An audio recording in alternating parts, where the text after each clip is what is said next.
Bismillahirrahmanirrahim. Alhamdulillah wa salatu wa salamu ala rasulillah. Assalamu alaikum wa rahmatullahi wa barakatuh.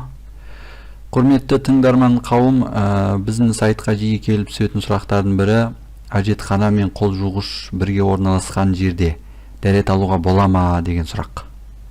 Бұндай сұрақ әсіресе дінге енді бет бұрып, шариғат үкімдерімен енді танысып жүрген мұсылман бауырлардан келіп жатады.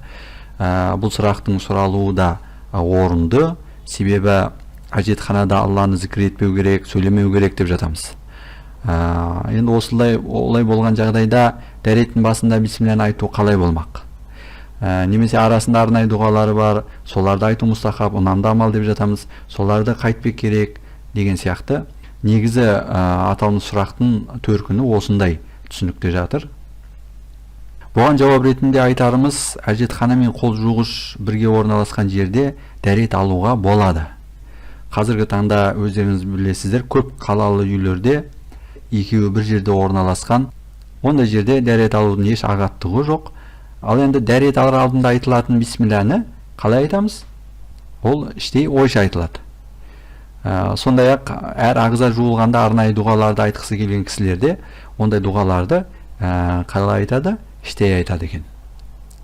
Бұған қатысты сахаба Абдуллах ибн Аббастың атақты шәкірті табиин ғулама Икрима радиаллаху анхудың әжетхана ішінде Алла тілмен емес, жүрекпен айтылады деген сөзі хадис кітаптарында келтіріледі.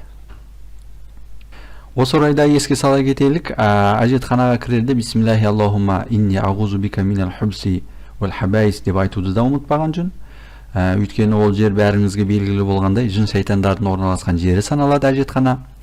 Әлгіндей дұғаларды айту арқылы олардан келуі ықтимал зиянның алдын алған болады екенбіз.